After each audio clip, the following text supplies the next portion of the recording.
Comment sauver la vie à des musulmans? Il y a eu un terrible attentat dans une mosquée en Égypte qui a fait plus de 300 victimes, dont de nombreux enfants. David Wood propose un petit test pour savoir comment éviter la mort à d'autres musulmans. Première question. Qui a fait l'attentat contre les fidèles musulmans en Égypte? Réponse 1. Des chrétiens fondamentalistes.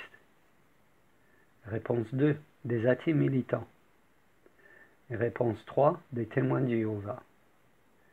Réponse 4. Des moines bouddhistes. Réponse 5. Des agents du Mossad. Réponse 6. Des électeurs de Trump.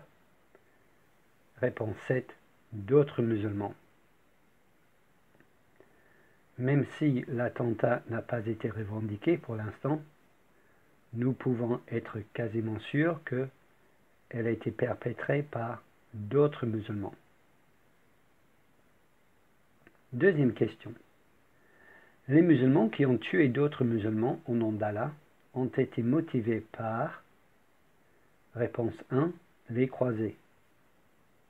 Réponse 2, l'islamophobie. Réponse 3, une caricature de Mahomet. Réponse 4, le changement climatique. Réponse 5, les tweets de Trump. Réponse 6, les versets dans le Coran qui ordonnent aux musulmans de tuer des hypocrites et que les musulmans qui ont tué ces fidèles considèrent les victimes comme des musulmans hypocrites. On peut penser qu'ils ont été motivés par les versets dans le Coran qui ordonnent aux musulmans de tuer des musulmans hypocrites. Question 3. Puisque les musulmans se font régulièrement tuer par d'autres musulmans, parce que le Coran ordonne de tuer des hypocrites, la meilleure chose que nous pouvons faire pour éviter d'autres massacres de musulmans est réponse 1.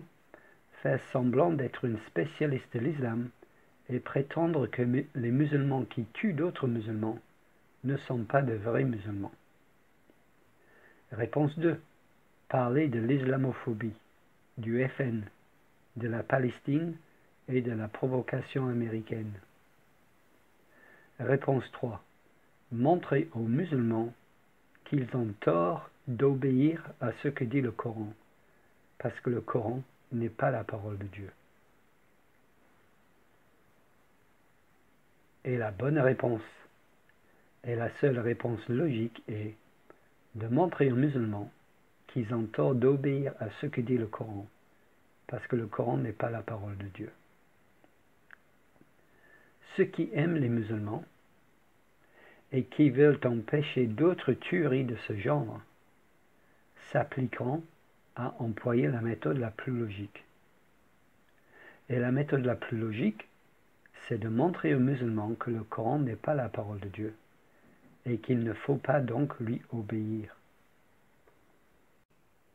Ceux qui utilisent une autre méthode, et là je pense aux hommes politiques et les médias qui aiment bien utiliser la première méthode, la 1, ceux qui utilisent une autre méthode ne font que assurer la continuité de ces attentats et donc n'aiment pas les musulmans.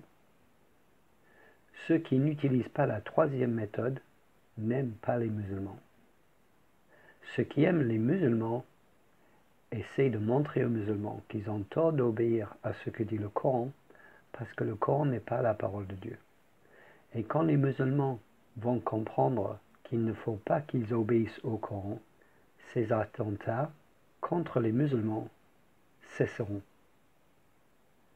Ceux qui utilisent la dernière méthode, donc, sont ceux qui aiment vraiment les musulmans et qui font tout pour que ces massacres de musulmans s'arrêtent. Cette méthode est logique, simple, extrêmement pacifique et porte déjà ses fruits.